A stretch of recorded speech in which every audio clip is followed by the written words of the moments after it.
Metamorphosis. Author, Agamora, Crossdress, Small World.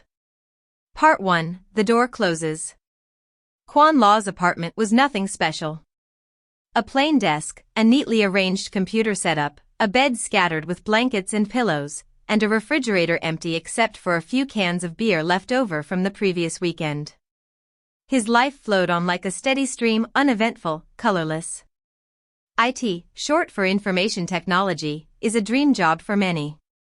People imagine it as a career where you can sit in one spot and rake in heaps of money. There was once a time when it was called the king of all professions. Indeed, there was a golden age for the IT industry, but everything had faded into the past after the economic crisis that began a few years ago and still lingered today. If asked what a 28-year-old IT programmer has to show for his life at this point, Quan Law would answer bluntly, no friends, no romantic partner.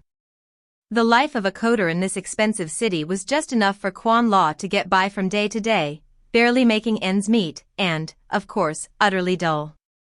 However, it seemed that this monotony was about to come to an end, in the worst possible way. That night, after a long day of fixing bugs in software at the company, Quan Law dragged his exhausted body back home. Like a hard-to-break habit, he turned on his personal computer, despite the fact that the source of his fatigue had originated from it. A rice harvester would never want to see his sickle again after a long day of wielding it to the point of exhaustion, but an IT worker, it seemed, could always keep his eyes glued to the computer screen no matter the time or place. What caught Quan Law's attention now was a notification from his inbox. An odd email had been sent, though it didn't seem like a phishing attempt, as the sender used an email address from a well-known company's domain.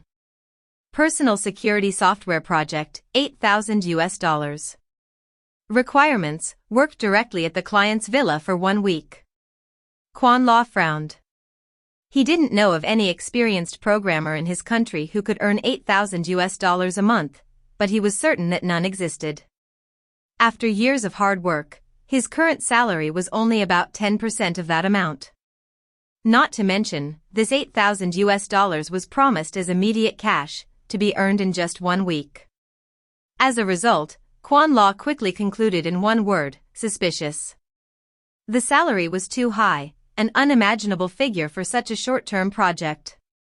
Below the description, a line read, "If you agree, please come to the address below at 8 p.m. tomorrow. All details will be discussed in person." Quan Law hesitated. But then, as if by reflex, he searched the address on the map. It led to a secluded villa on the outskirts, far from the city center. All the signs so far pointed to something being off. But the pragmatic mindset of a programmer, honed over the years, quickly brushed those thoughts aside. It was just 1 week, after all. There was no reason to turn down such an easy sum of money. At worst, he'd only be going for an interview, and if anything seemed shady, he'd walk away immediately. Besides, the email came from a well-known company, there was no need to worry. Without further thought, Quan Law quickly clicked the reply button and typed a brief message, "I agree. See you tomorrow." The next evening, the sky was overcast.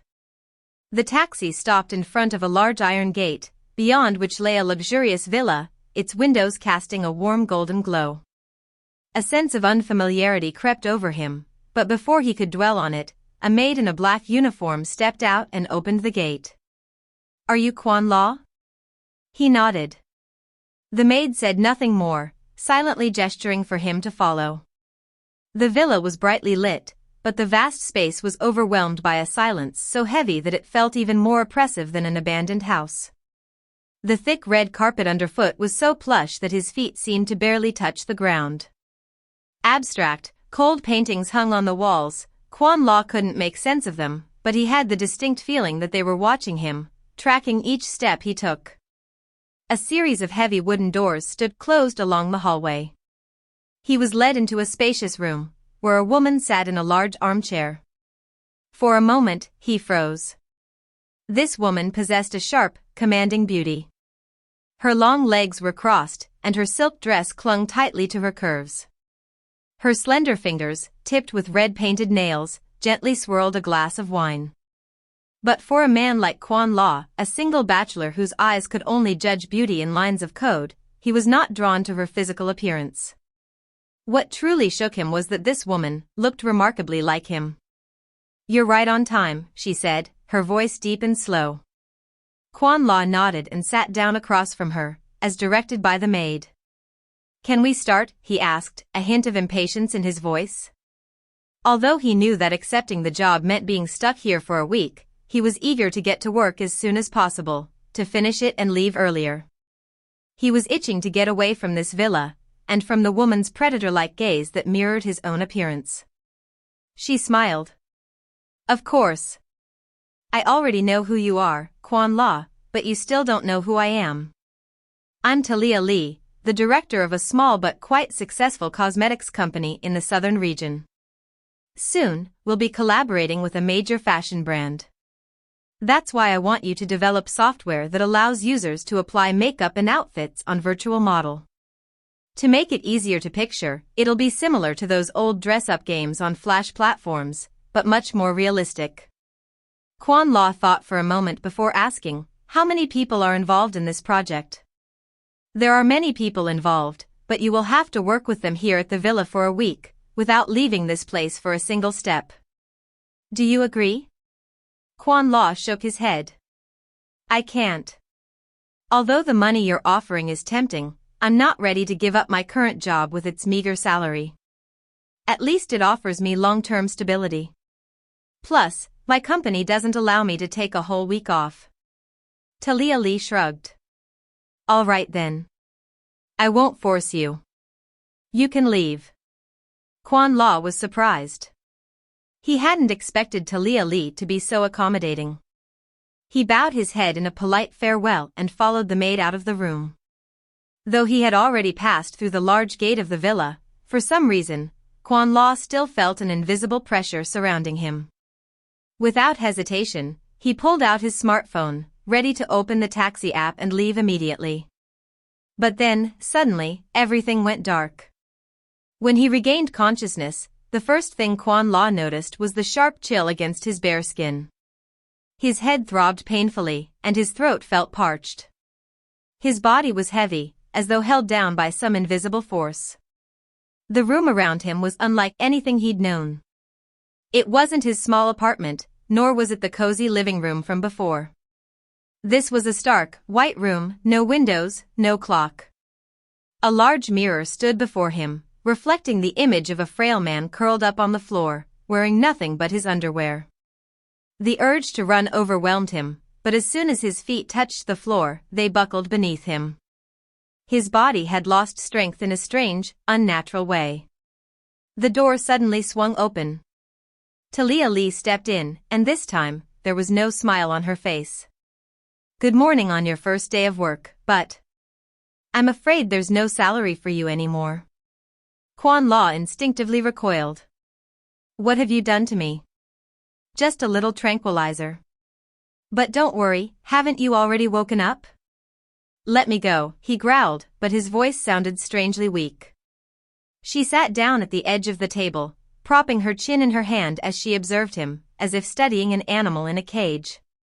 "Quan Law, do you know where you are?" He looked around. No way out, no windows, no means of contacting the outside world. "Do you know?" According to a study by François Brunel, a photographer who specializes in finding people who look alike without any familial relation, the odds of having a doppelganger somewhere in the world is about 1 in 135. And how lucky I am that my doppelganger happens to be so close. Unfortunately, my doppelganger is a man. Talia Lee shook her head, expressing her regret. "What are you trying to say?" Talia Lee flashed a wicked smile. "Do you remember the software I mentioned? Didn't I say it would be much more realistic than those silly flash games, because you will be the model? It's all because you're a man. Because of you, I had to spend a lot more money and effort for another week. But be grateful for that, your boring, poor life as a programmer is about to be over. In the future, you'll replace me, live a life of wealth and luxury. Isn't that great?" Her words were simple, yet they sent a chill through Quan Law's entire body, despite him not fully understanding what Talia Lee's true intentions were. To be continue. The story will pause here for now. If you enjoy it, please consider supporting me on my Patreon channel. The link is in the description below. I know that the paywall on Patreon can be a big obstacle for you, but your support means the world to me and is truly a great help. Thank you so much.